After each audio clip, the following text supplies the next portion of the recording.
자, 여러분, 불을 끄고 모닥불 주위에 둘러앉아 보세요. 내가 아주 흥미로운 이야기를 하나 들려줄 테니 말이죠. 이 이야기는 먼 옛날 고대 그리스에서 시작됩니다. 그 시절 철학자 플라톤은 우리가 사는 세상이 진짜가 아니라는 도발적인 주장을 했습니다. 그는 우리가 현실이라고 여기는 이 세상이 그저 거대한 극장의 무대 세트에 불과하며 진정한 실제는 따로 존재한다고 설명했죠. 상상해보세요. 우리 모두가 무대 뒤에서 동작하는 인형들인 셈입니다.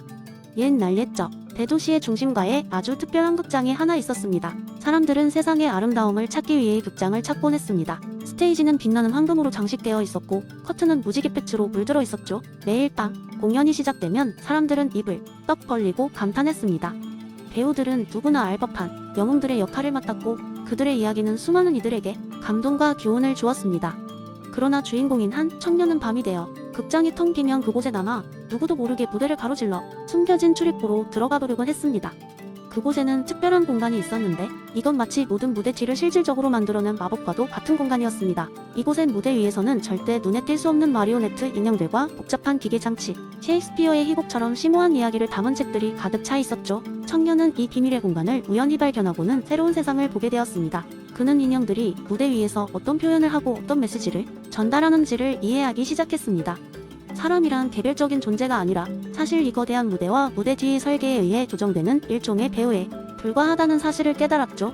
청년은 매번 새로운 공연을 준비할 때마다 자신이 그저 단순한 연기자가 아닌 체험과 학습을 통해 더 큰 진실에 다가갈 수 있는 존재임을 깨달았습니다. 이제 여러분도 이 청년처럼 상상해 보시길 바랍니다. 우리의 일상은 모든 것이 완벽히 짜여진 무대 위의 공연일까요? 아니면 그 너머에 감추어진 진정한 실제가 있을까요? 플라톤이 설명하는 이데아는 예술적 완성도를 추구하는 무대 뒤에 그 진짜 세계와도 같습니다.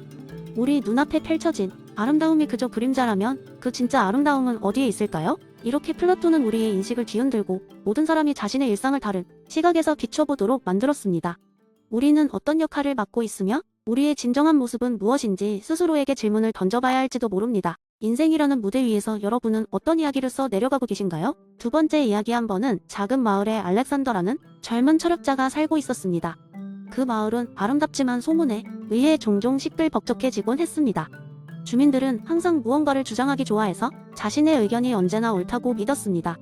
이런 환경 속에서 자란 알렉산더는 소크라테스를 우상으로 사마무지의지라는 개념을 깊이 고민하게 되었습니다. 어느 날 알렉산더는 마을 광장에서 열린 가장 지혜로운 사람을 뽑는 대회에 참가하였습니다. 이 대회는 마을에서 가장 논리, 정연한 의견을 가진 사람을 뽑아 최고의 자리에 올리는 자리였고 과연 누가 가장 많은 사람들을 설득할 수 있을지가 관건이었습니다. 대회가 시작되자마자 여러 참가자들이 다양한 주제로 자신의 견해를 펼치기 시작했습니다. 어떤 이는 정치에 대해, 또 다른 이는 사랑에 대해 말하며 자신이 얼마나 많이 알고 있는지를 과시했습니다. 청중의 박수 소리가 가득 찬 가운데 알렉산더에게도 차례가 돌아왔습니다. 알렉산더는 무대에 올라 조용히 미소를 지으며 청중을 바라보았습니다. 그러고는 이렇게 말했습니다. 여러분, 저는 오늘 여러분께 아무것도 가르치러 온 것이 아닙니다. 그저 제가 아는 두 가지 사실을 공유하고자 합니다. 첫째, 우리는 모두 부지하다는 것입니다. 둘째, 저는 그 사실을 알고 있다는 점에서 조금 더 현명할 수 있다는 것입니다. 그의 말에 청중은 일순간 정적에 빠졌습니다. 하지만 알렉산더는 말을 멈추지 않았습니다. 여러분, 저도 여러분과 같은 인간입니다. 저 또한 모르는 것이 많고 배우고 있습니다. 그리고 저는 모든 것을 안다고 주장하는 순간 제 학문과 지혜의 길이 닫힐 것임을 알고 있습니다. 그러니 스스로를 지혜롭게 만들기 위해서는 먼저 자신의 무지를 인정하고 질문을 통해 진리를 찾아가야 합니다. 알렉산더는 소크라테스의 삼파소를 끌어와 청중에게 궁금증을 유발하는 질문들을 던졌습니다. 우리 삶의 진정한 의미는 무엇일까요? 우리는 왜 사랑을 갈망할까요? 정말로 옳고 그름을 정의할 수 있을까요?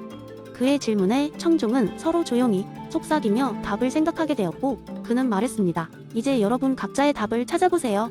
그것이 바로 진정한 알무로 향하는 길입니다. 그날 대회에서는 알렉산더가 그의 무지를 인정하고 더 많은 질문을 통해 청중에게 진정한 깨달음을 이끌어냈다는 이유로 최고의 자리에 올랐습니다. 알렉산더는 상을 받으며 이렇게 말했습니다. 오늘의 진정한 지혜는 우리 무지를 인정하는 데서 나옵니다.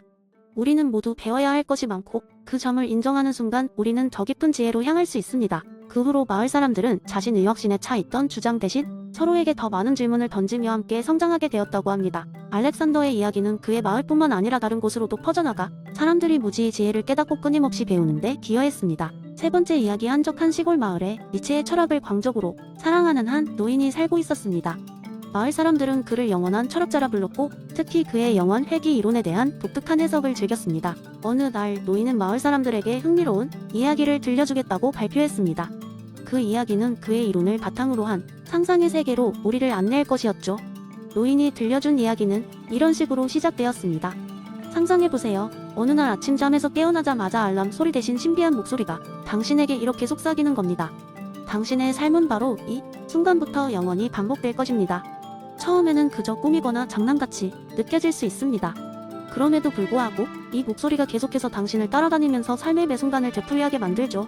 더 이상 미래는 없고 오직 현재의 무한 반복만이 있을 뿐입니다. 마을 사람들이 이 이야기에 깊이 빠져들었습니다. 노인은 계속해서 상상의 나래를 펼쳤습니다. 이제 상상 속에서 마주한 첫 번째 아침 식사. 미지근한 커피와 조금 탄 토스트를 입에 물고 문득 생각합니다. 이게 앞으로 계속될 내 아침이라면 뭔가 바꿔야 하지 않을까? 조금씩 커피 원두를 바꾸고 토스트를 더 바삭하게 구우면서 하루하루 이 소소한 행복을 추구하게 되죠. 다음에는 직장에서의 하루를 상상해봅시다. 매일 반복되는 회의와 지겹도록 많은 이메일들. 하지만 더 이상 이 무미건조한 일상이 끝나지 않을 거라는 사실을 깨닫는 순간 작은 변화의 중요성을 알게 됩니다.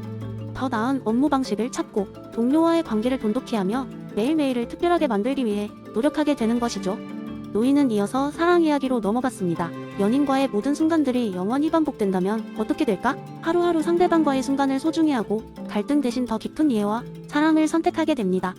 매일을 새로운 시작처럼 대하며 함께 하는 시간을 최대한 소중히 여기는 삶이 펼쳐지게 될 것입니다. 이렇게 노인의 상상 속에서 우리는 모든 삶의 순간이 얼마나 중요한지를 깨닫게 됩니다. 작게는 아침 식사의 메뉴 선택에서부터 크게는 인생의 중요한 결정까지 모든 순간이 더 이상 당연한 것이 아닙니다.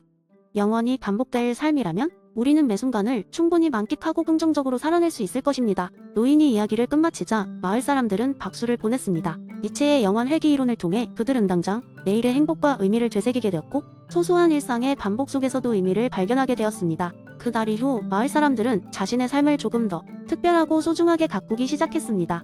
매일매일의 순간이 그저 삶의 한 조각이 아닌 영원히 반복될지도 모르는 소중한 순간임을 자각하면서 말이죠. 네 번째 이야기. 옛날 옛적에 한 왕국이 있었다. 이 왕국은 평화롭고 번영했지만 시간이 지나면서 사회적 불평등 문제가 점점 심화되기 시작했다. 부유한 귀족들은 더 부유해지고 가난한 농부들은 더욱더 가난해졌다. 이런 상황에서 슬기롭게 통치하던 왕은 만족할 수 없었고 정의로운 사회를 만들기 위해 새로운 제도를 도입하기로 결심했다. 어느 날 왕은 모든 신하와 각 계층의 대표들을 왕궁으로 초대하여 회의를 소집하였다. 이 자리에서 왕은 무지의 베일이라는 독특한 아이디어를 제안하였다. 왕의 아이디어는 이러했다. 우리는 각각의 이해관계를 배제하고 정의로운 사회를 살게 하기 위해 모든 정보를 모르고 있는 상태에서 사회의 규칙을 정해야 합니다.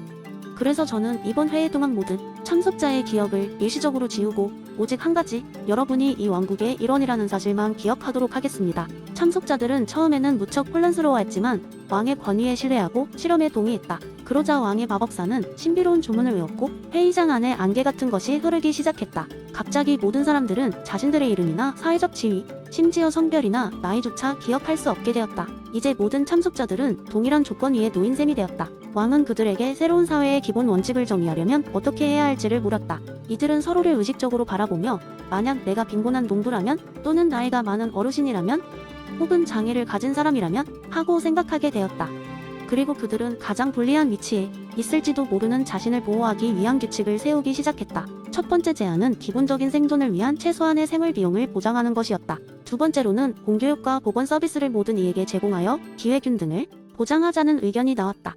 세 번째로는 부에 지나친 집중을 막기 위해 공정한 세금 제도를 신설하자는 의견이 나왔다.